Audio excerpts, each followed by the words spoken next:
All right, gentlemen, how's it going? Excellent.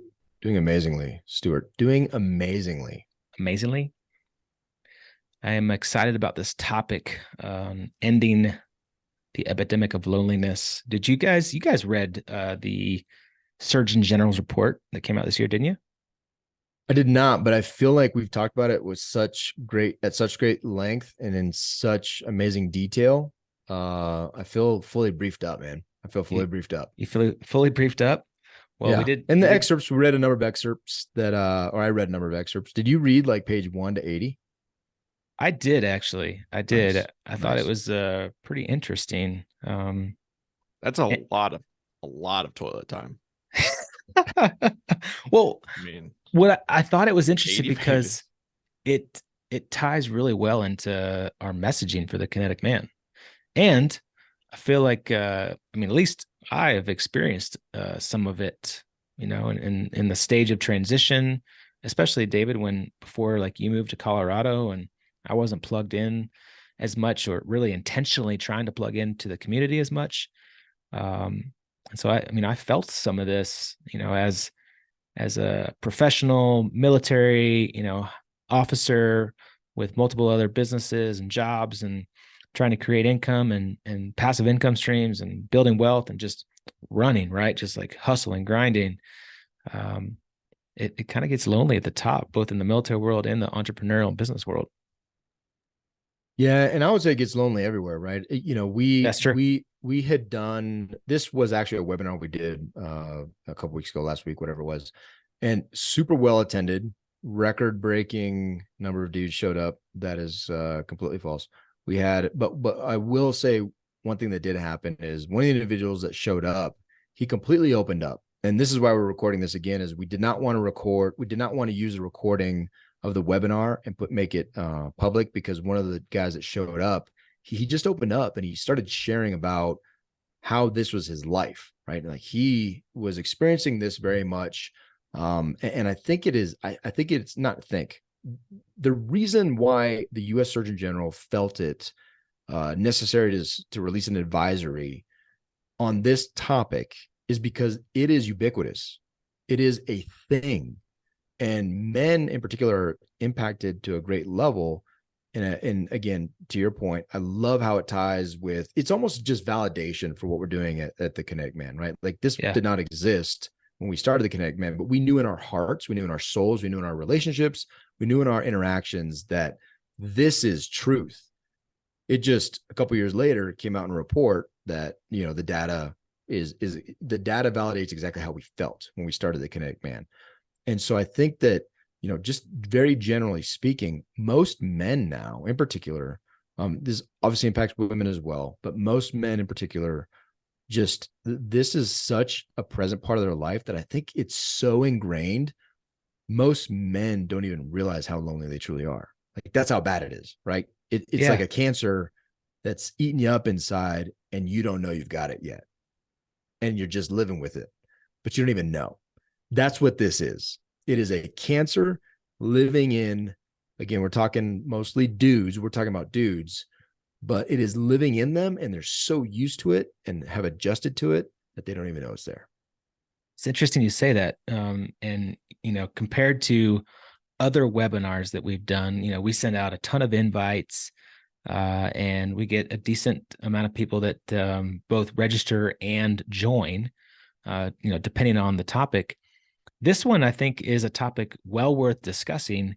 And we got, like you said, way less people that showed up and really way less people that registered, because I don't think people really even think it's an issue. And the Surgeon General's report, this advisory, actually says that like it's a major issue.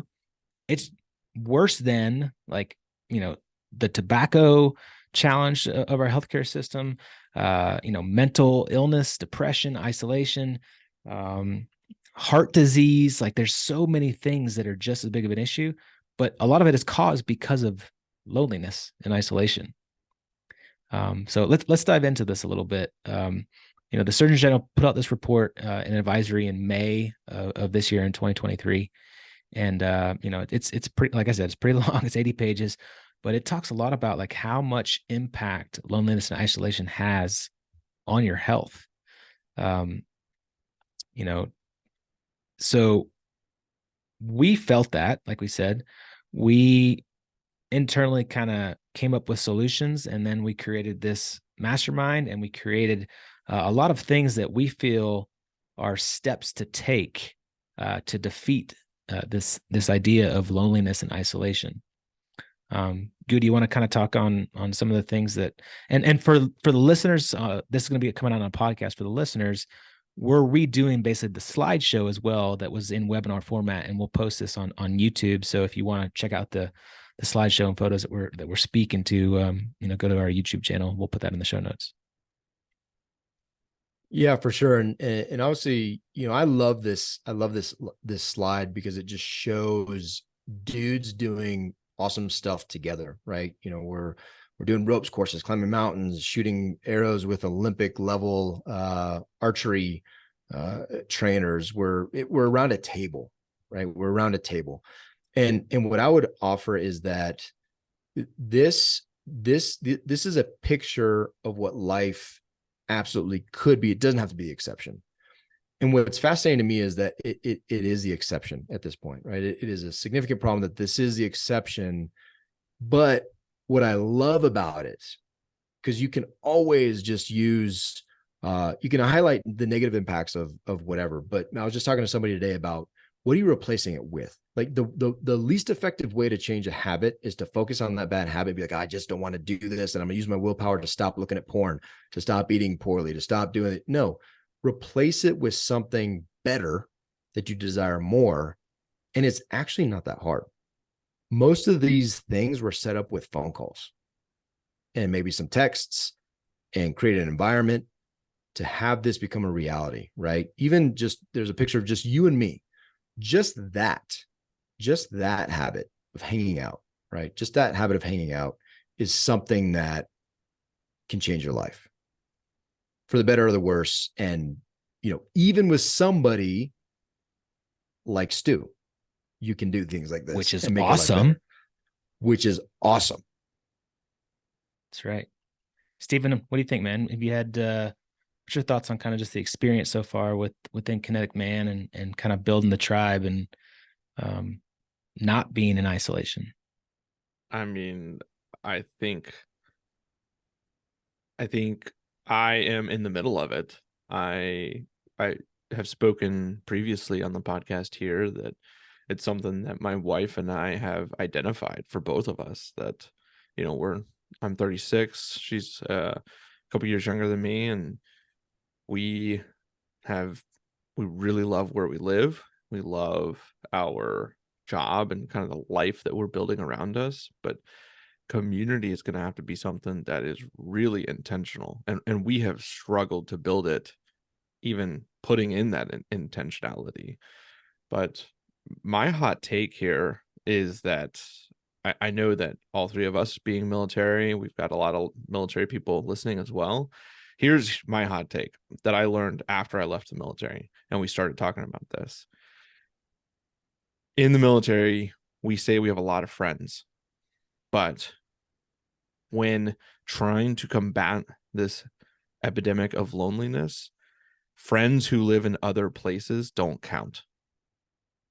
And that is hard to rectify as a military person, because at least for me, and I think for most of us, many of our closest friends do not live near us anymore.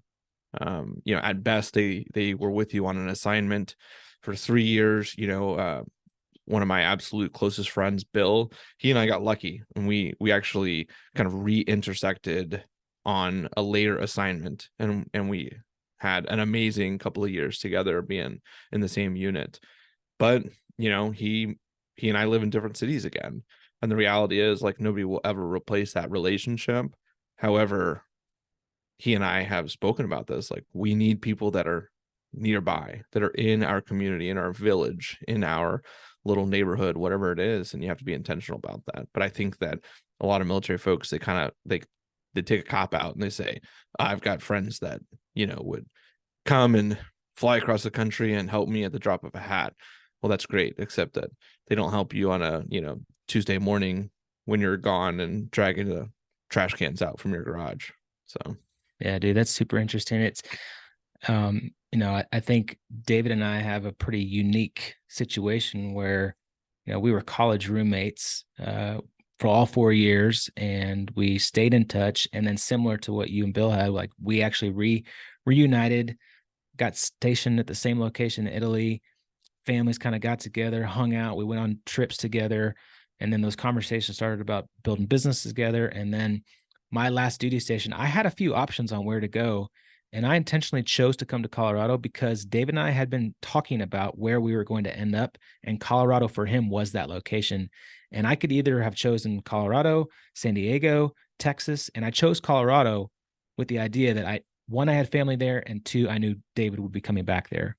And now David and I, we share office space together. We go and hang out and do all these fun things together every single week. And like that alone has been for me life changing, life giving, to have that in my life. But you're right. I think a lot of military people specifically don't have that, and they bank on having dudes like they can just kind of get on the phone and talk to fill that bucket, which it's not going to do. Well, one of my favorite things that you mentioned there, Stu, is a level of forethought and intentionality.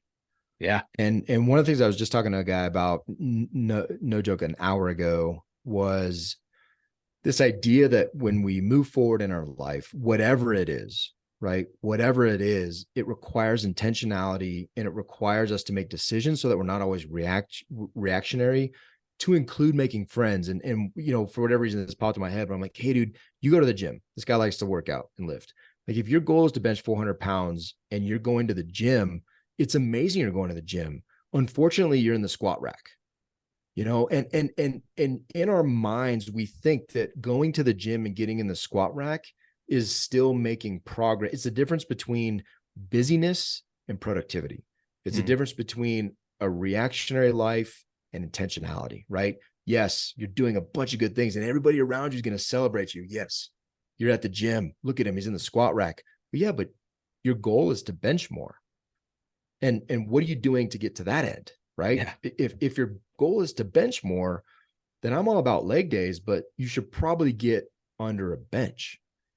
And so it's just fascinating to me how even in our relationship, not even, especially in our relationships, we just think, and as we get older, we just think like people are going to show up. Dude, I was talking to my wife about this the other day, and I said, honey, one of my goals this year is a level of intentionality to plug into our community and to make new friends. Like, I want to make friends. I want to get surrounded by some dudes. I talked to a guy this morning. What does that look like? I called a guy this morning. I called Ben, and I'm like, hey, dude, I'm here now. This is my community. I would like to invest in this relationship.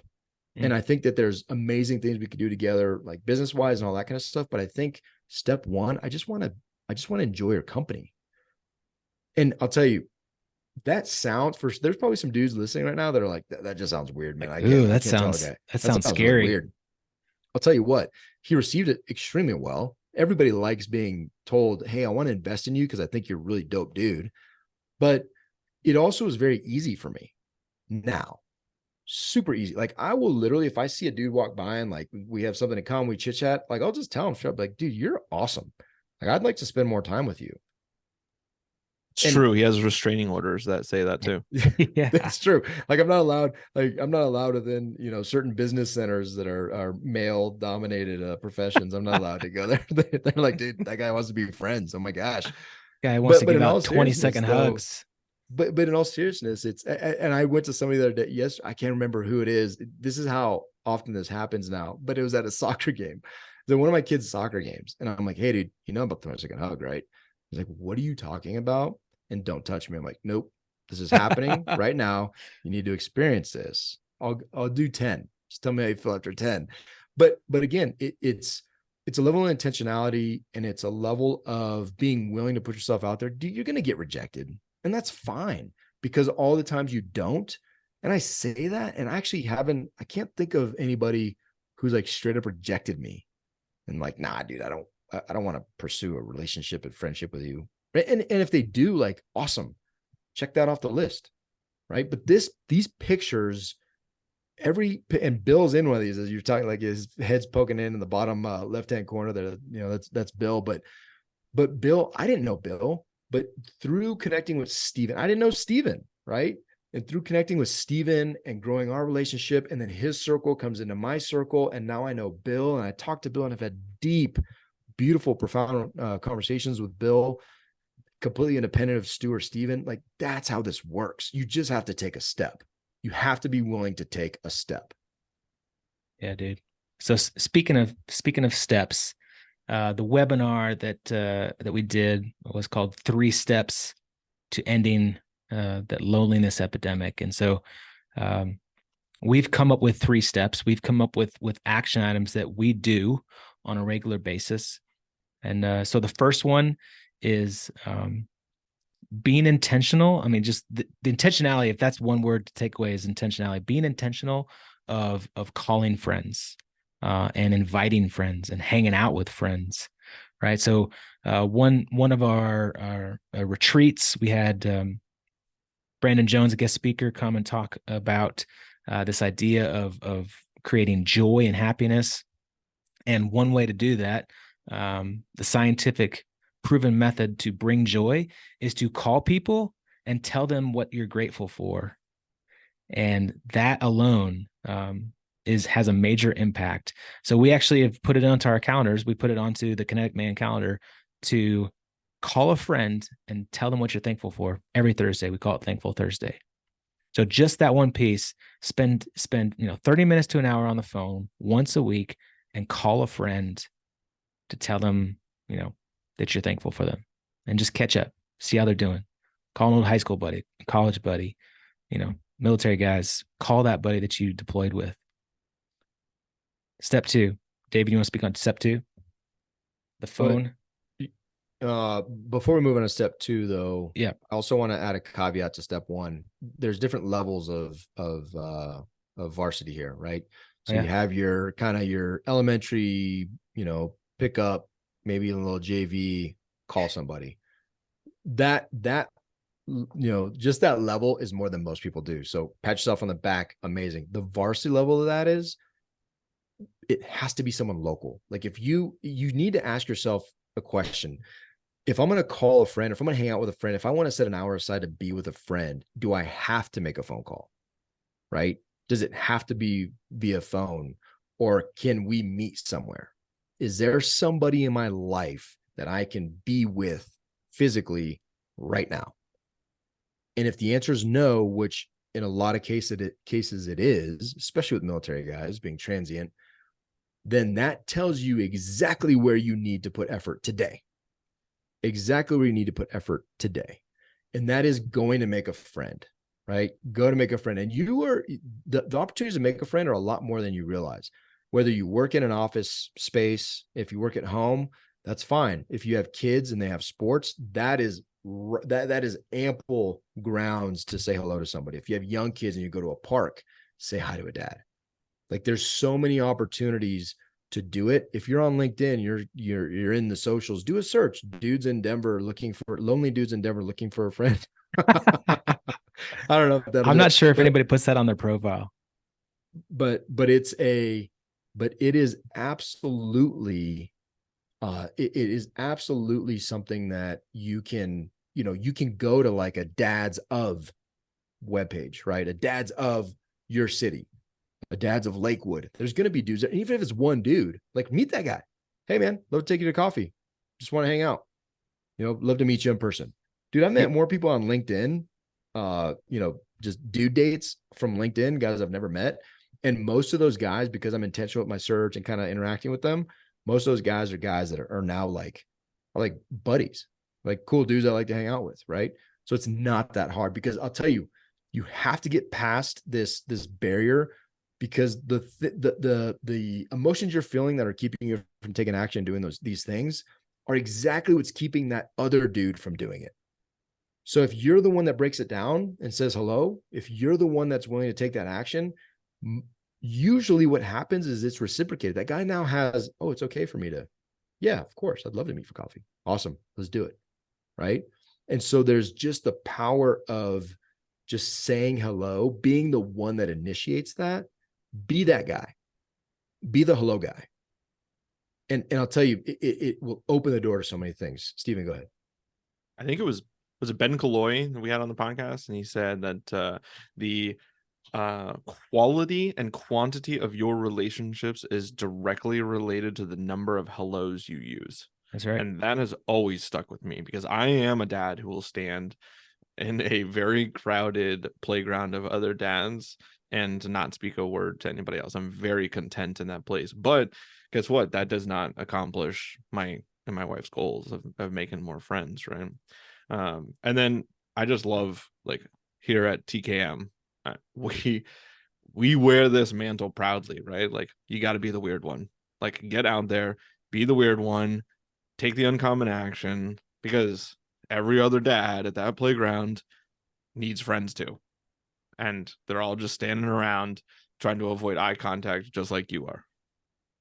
Yeah, it's just a bunch of dads standing around the playground with their arms crossed, just looking at their kids, like peeking over at the other dads, just like kind of like seeing if they're looking too, like who's going to be the one? Who's going to be the one that says hello? Hey, and I'll leave you with one thought on this. This is something that struck me recently, and it's always been there, but I've just, for whatever reason, not noticed it, and now I notice it all the time. If you do have kids, especially boys, go observe them in play. Go observe that, especially the younger ones. Go observe what they do. I have a first grader right now, and even the 10-year-old, the fifth grader. Go look at the young ones, dude. They can't keep their hands off each other. Like, they just can't be next to each other and not like touching and hugging. And dude, it's super sweet. It's absolutely adorable. But what really hit me recently was that is more natural.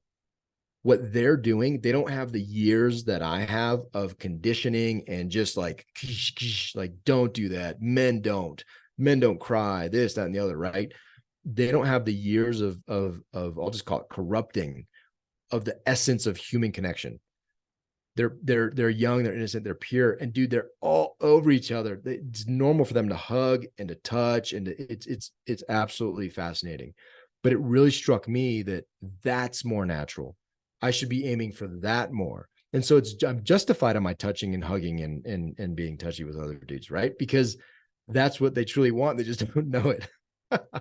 But in all seriousness, it has been eye-opening to me to observe that, and then to recognize how far the other way we've gone to build these walls so intentionally around us that it's so hard to break down. But again, the more you break it down, the more holes you poke in that, it's so much easier to let that guard down in the future, right? And dudes will, like, literally, they will, sometimes a hello turns into like that guy just like, this is my life, this is, and you're like, oh my gosh, wow. But awesome, right? Awesome.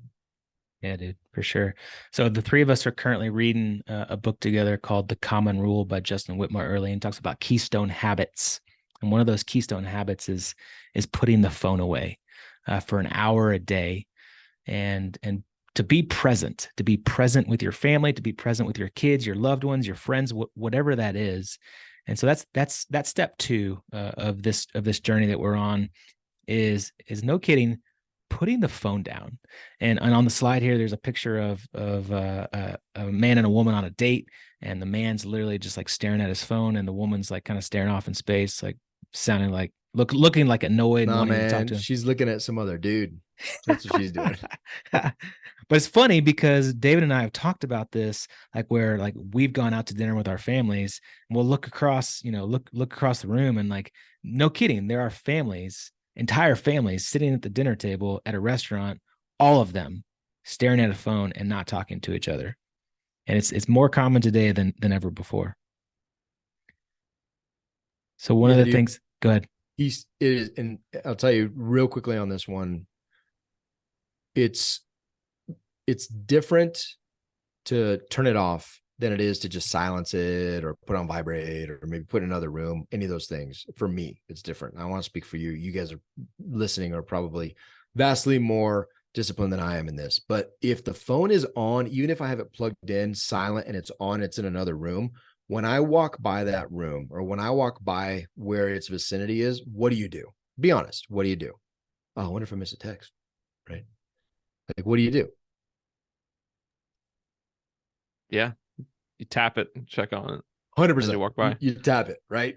There's probably an app. There should be an app that tells you how many times a day you tap your phone from sleep to tap. I think it'd be fascinating. I think there's something there there is Apple has that. They have it's on the settings. Like you go and see how many times you've touched it today. Yeah. It's like I think it's like in the thousands pretty regularly. It'd be eye-opening, I'm sure. But so there's a big difference in turning it off because, for me, like, it's annoying. I don't like turning my phone off because it's annoying. I'm anticipating turning it on and it goes through the cycle and it goes through this and it takes, oh my gosh, it's going to take 1 minute to boot up. And like that minute, is that exceeds my threshold. But turning it off is critical. And there's another thing with turning it off. Note the feelings of anxiety and like literally appendage removing sensations you have when you turn it off.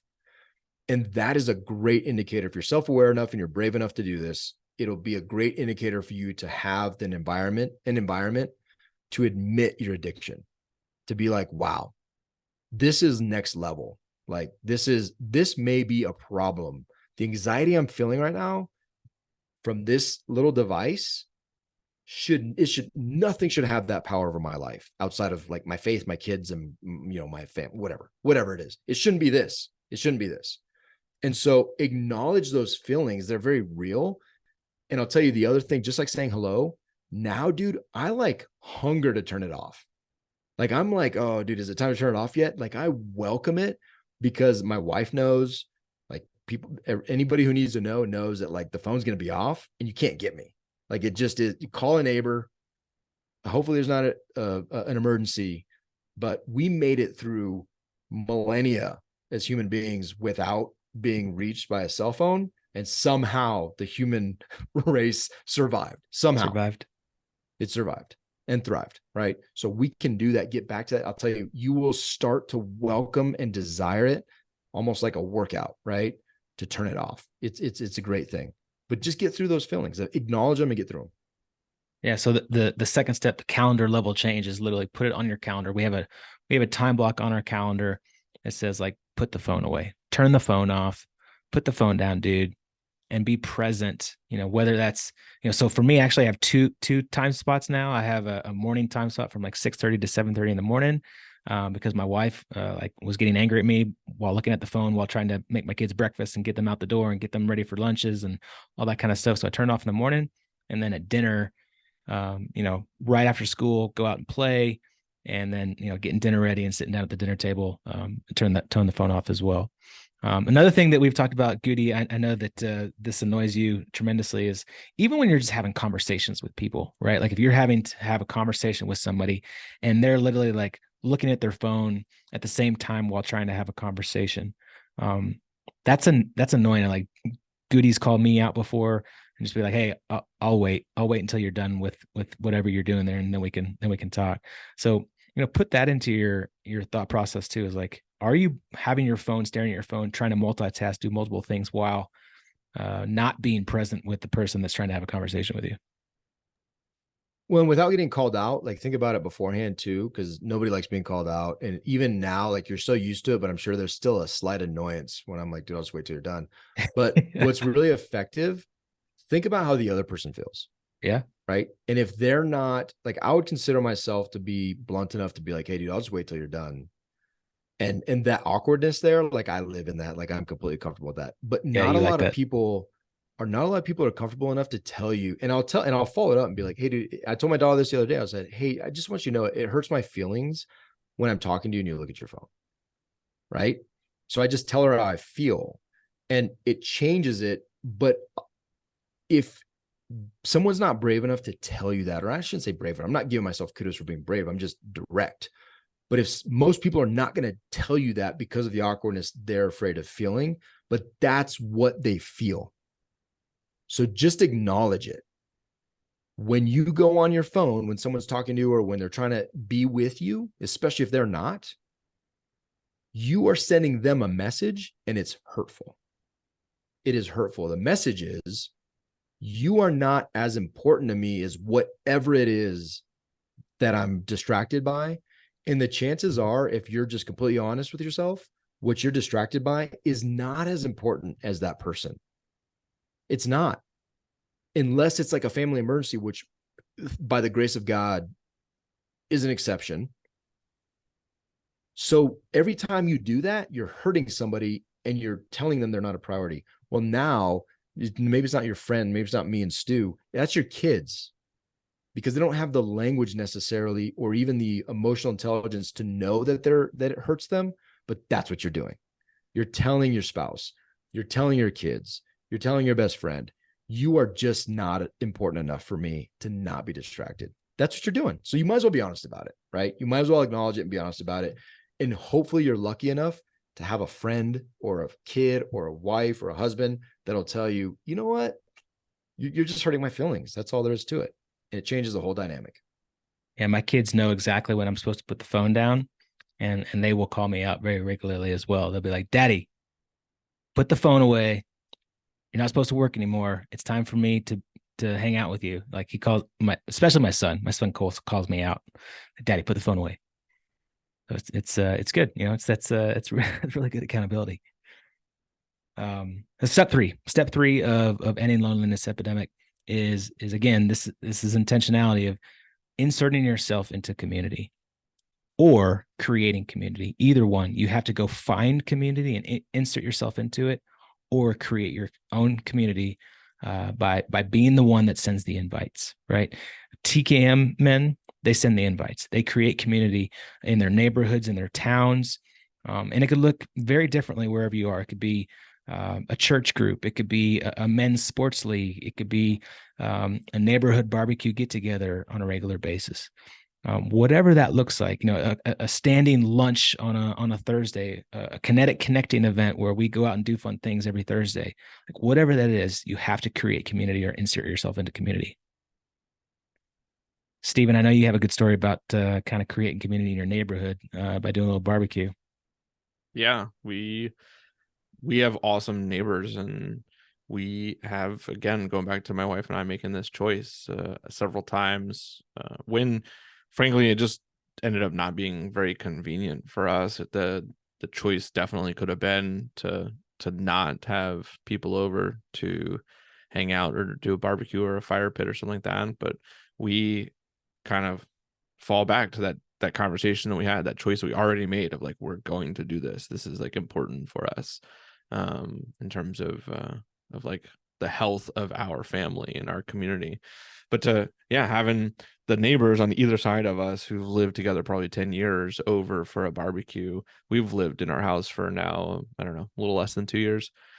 And them having to introduce themselves to each other, and they didn't they some of them recognized each other, like they recognized the husband, they didn't recognize the wife, and it just blew me away that they had lived one door separated for 10-ish years and didn't know each other, and I just thought it was crazy. I said, we're not going to be those people. I told them, I said, well, you better get used to it because we're hanging out, like we're doing it. And then we when I left the military, we threw a big party. My wife wanted to throw a big party for me leaving the military to celebrate. And so we rented casino tables and dealers.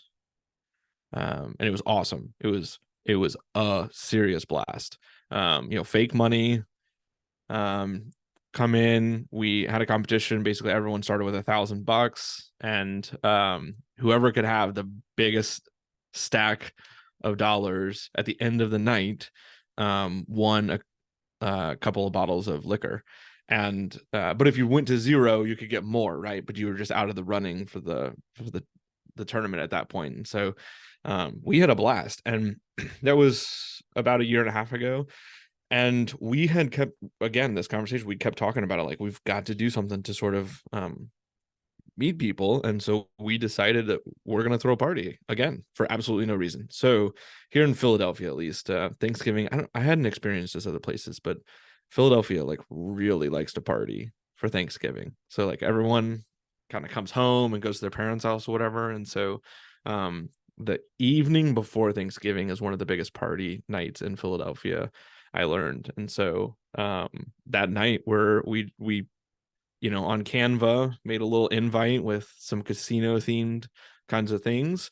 We're spending like about $1,000 to rent tables and dealers and all this stuff, right? Like it is an investment of time and treasure, but also we expect to have like 40 people, some people that are really close friends of ours. I got people driving in from different states, maybe coming down from Canada, right? So like seeing old friends, as well as every single person on our whole street is getting an invite. And the invite says like second annual casino night. Like we're doing this every night before Thanksgiving.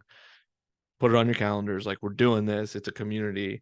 And if I only see you once a year, I'll at least see you there. So Love that. we're Dude. trying to. Dude, did you get your invite come yet, or is that? He said it was in the mail, is what I was Oh, told. you snail mail, Steve.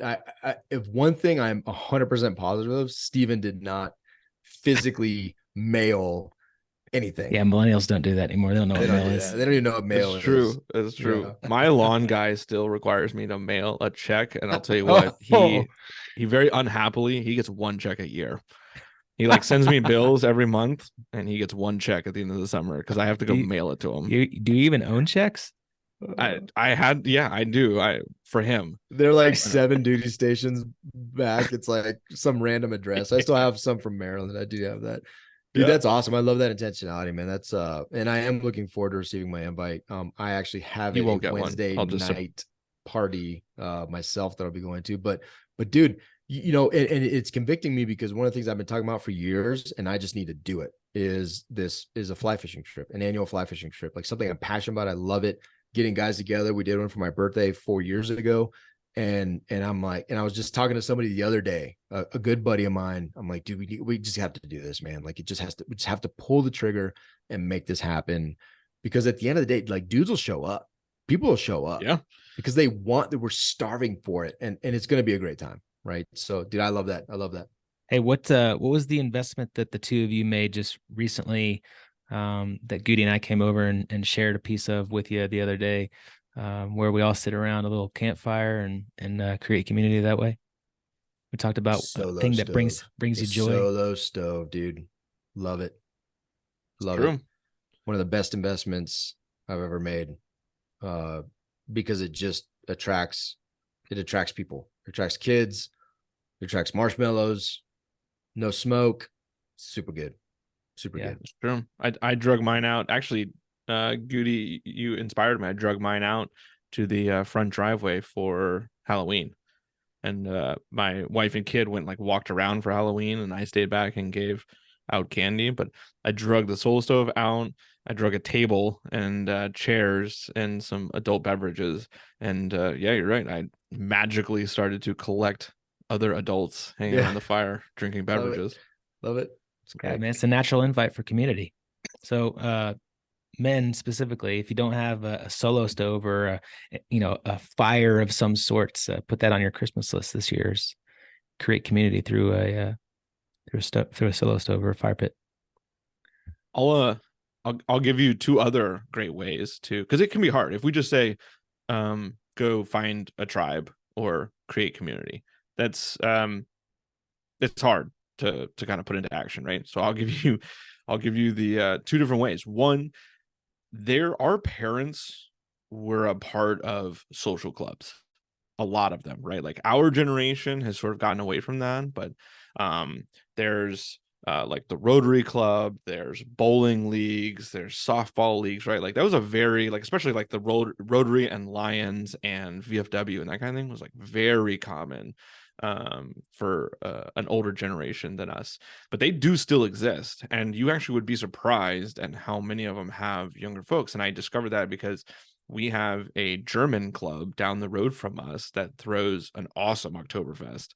And my wife and I both have said the last 2 times we've been there, the last 2 years for Oktoberfest, like, man, they have a community pool.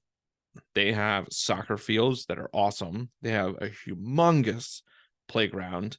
They have a beer garden every Friday and Saturday nights. And so we have said this, right? Like this is a place that like you could meet people. This is a place where people hang out, and it's the same people every week. You can go and start out not knowing anybody, and then you can kind of start to bump into regular people again and like really enjoy it. So that is one option. The second option is let's play a little Mad Libs here. 2 words into Google. First word, a hobby of yours. Second word, your town. And I promise if you hit enter that you will find a group in your local town.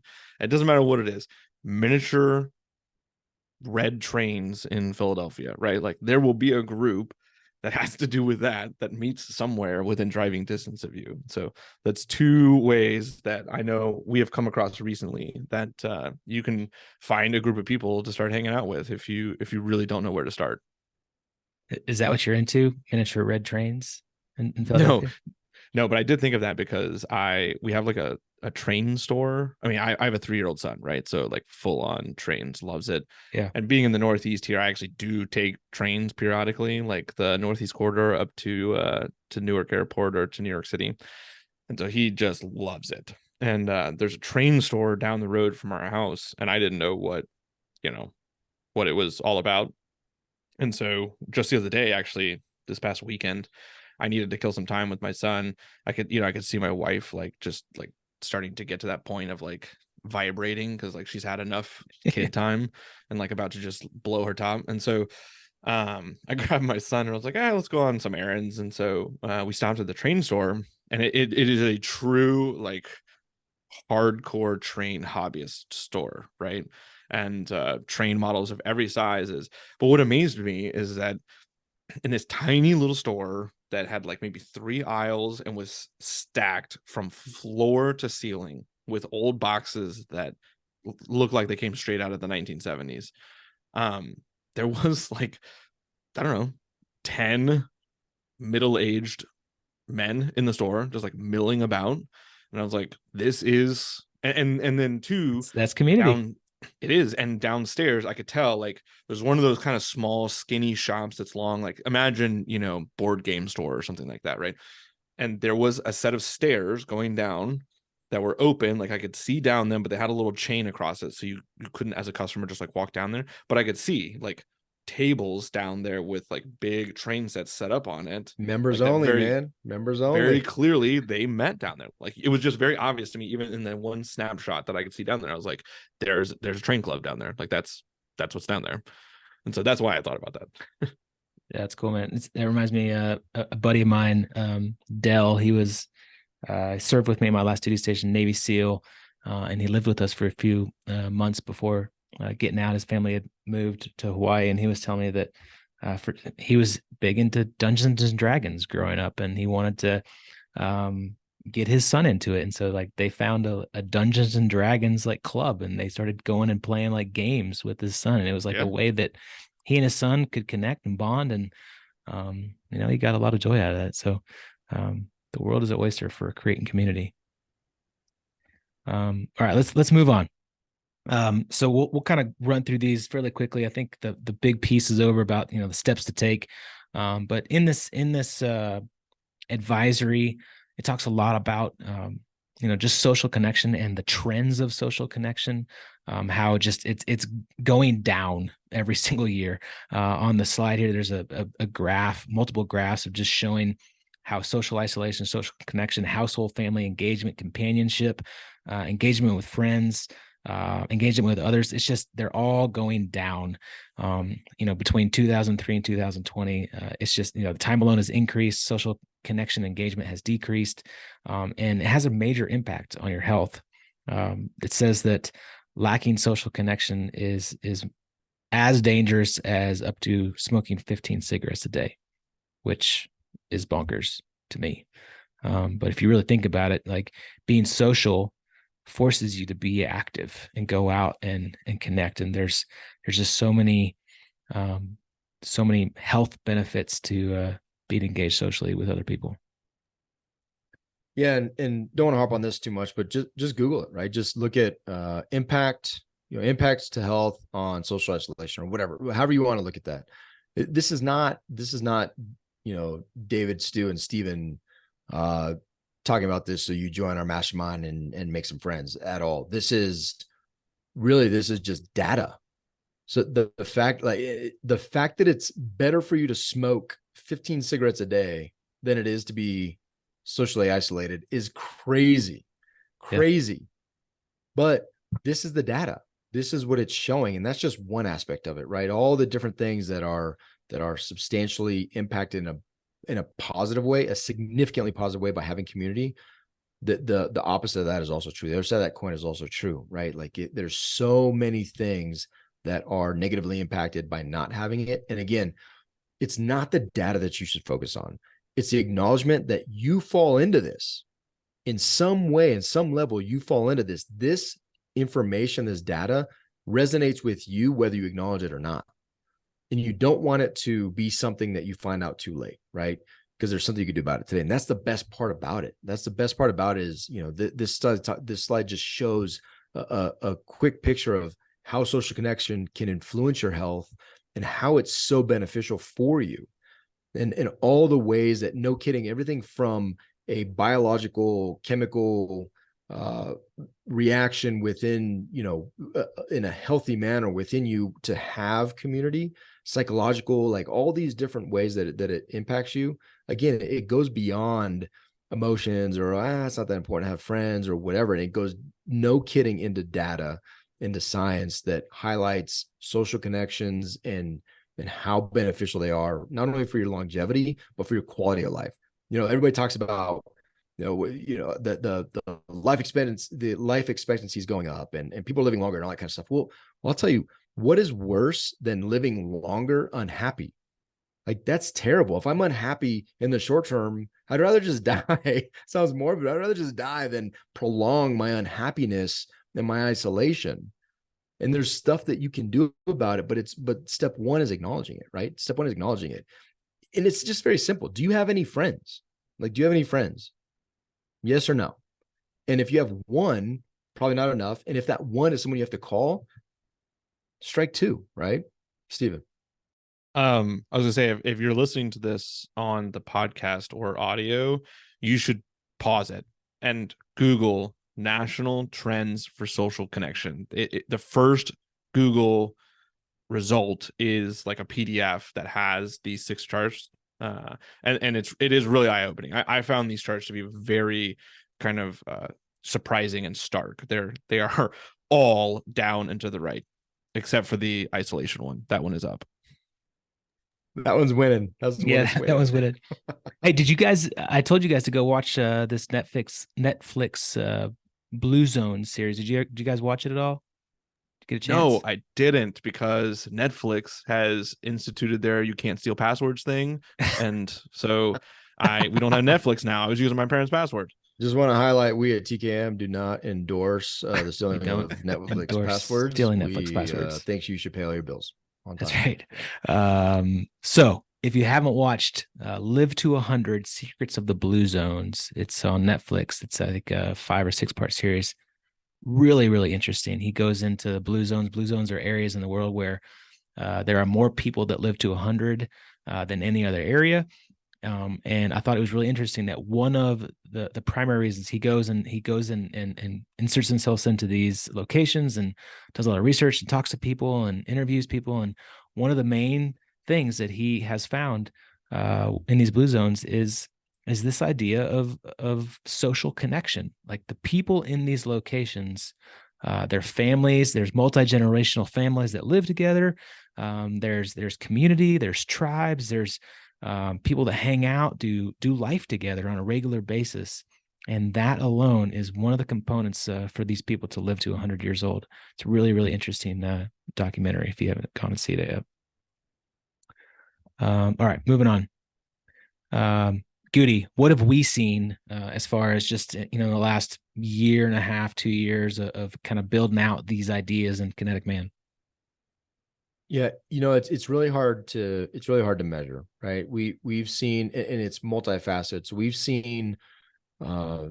seen significant individual changes in men that would not have been prompted or done in my view, because they hadn't done these things until being in community.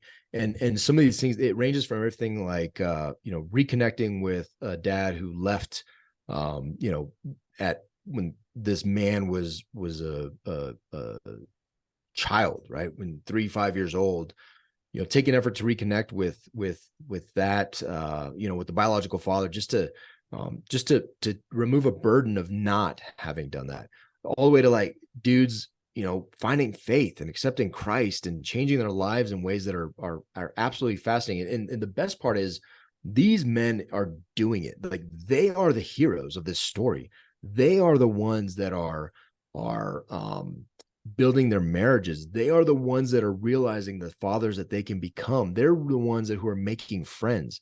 They're the ones doing it.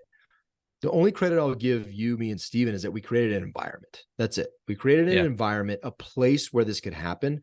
But the dudes that are coming in, their lives are being transformed significantly. And it's beautiful because now they have a tribe that they can share all these victories with, and we can all celebrate with them and be challenged by them to be better to be better ourselves and to grow. And dude, I'll tell you, man, like this tribe for me personally has absolutely changed my life. Right. There's so many things, like even the smallest, most insignificant things that noticing my kids and how they interact and the touching and all that stuff that we were talking about earlier, being so present to actually pick up on those details, the minutia, and like who they are as people. It's very, very difficult to do that when you're trying to see a person or a kid or a friend through this device, right? Your cell It's phone. not a window. It's a complete door. And when you put it down, again, it's not about the cell phone. It's about the intentionality of being challenged by dudes to do something slightly different, like turn your phone off, that you pick up on treasures, that you pick up on beauty that you never would have picked up on. And for me, like observing my kid, it changed the way I looked at my kid. It changed the way I looked at him. And then it changed the way I looked at all the kids that I have the opportunity and the blessing to influence. And it changed the way I act around them and the way I encourage them and love on them and I'm present for them. And dude, that unlocks something pretty deep, right? And if you're For sure. doing that as a group, if you're doing that with your friends, if you're doing that in your house, if you're doing that in your place of business, I mean, we've also seen very practically, we've seen guys jump into deals with other guys in the group because they have the speed of trust now. And they're like, dude, if John says this is good, yeah, I'll do some due diligence. But if John says it's good, he is a man of his word because he was honest in this conversation, this conversation, this conversation, this conversation. He poured into me and he loves me in this conversation, this conversation, this conversation. We have a bond. We have something special. I'm going to invest in that guy's deal, and it's going to be fun. And I'm going to make some money. All good things. What you're speaking specifically, we have a lot of real estate investors in the tribe, and so we've seen a lot of guys investing into each other's deals, into other investment opportunities. We have pitch days, and we've seen that a lot of guys are investing into each other, into their real estate opportunities, investment opportunities. So it's been pretty cool.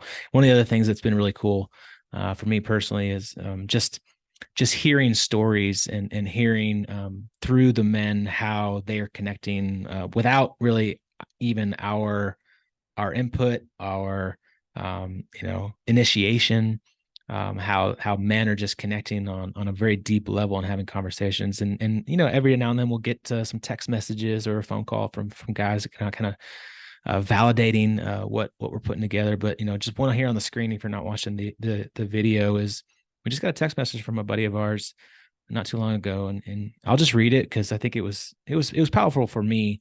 He just said, "Hey dudes, just wanted to say thank you for this amazing thing that you've created. This tribe of men is awesome in the best sense of the word.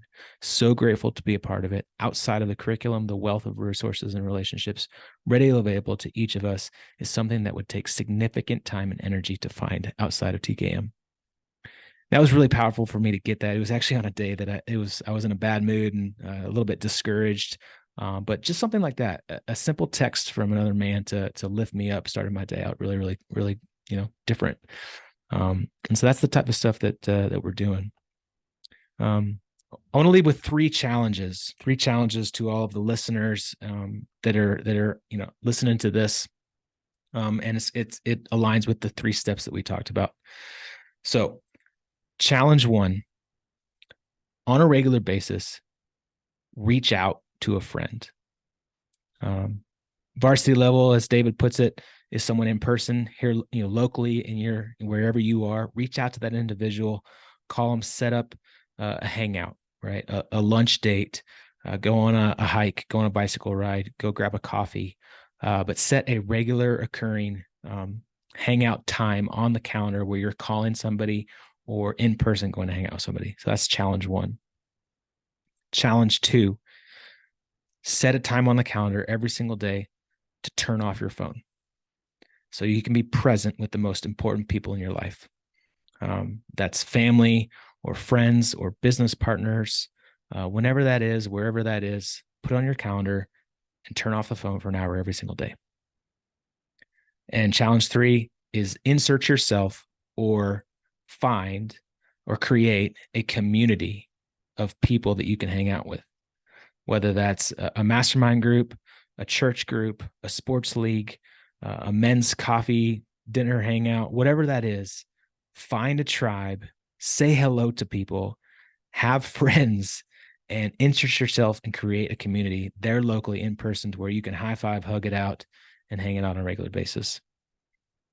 Goody, any thoughts on that? Love it, dude. Love it. And, to be 100% clear, Stu and I prepared this, and those challenges are they're nothing for us. Like, we truly desire men to start realizing and living in the power and purpose that we believe God created them for, and to get out of just this kind of mediocre life, right?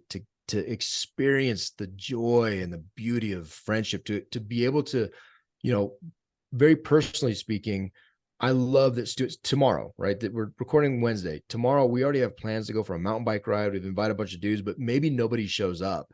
It's just him and I going for a mountain bike ride in Colorado, doing something super dope, super amazing, super fun. I'm doing with my best friend. Like, that is, how do you measure that? And there's also the other side of that is when we do our walks around this building, I'm sharing with you the deepest, most intimate things in my life that are heavy to carry, but I have somebody to offload them to. And not that you're taking my burdens and solving them, that's for Jesus, but you're somebody who can take my burdens with me and just be a resource that I can talk to, right? And so this stuff, all these challenges are to make you better, to make your life more fulfilling and more beautiful and more rich. And you can do something about it. That's the coolest thing about it. The coolest thing about it is that we've experienced it, and we're speaking from a place of expertise and knowledge and knowing and living the truth of what we're saying, right? We're living the truth of what we're saying, and we want to invite you into that. Whether we ever meet you, see you, whoever you are, inconsequential, just do something about it. Do something. Do one of these challenges, try it for a week, see if it doesn't change everything.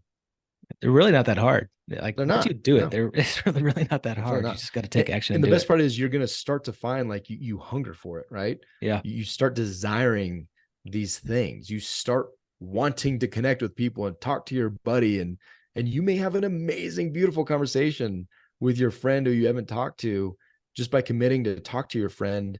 And maybe that conversation isn't today.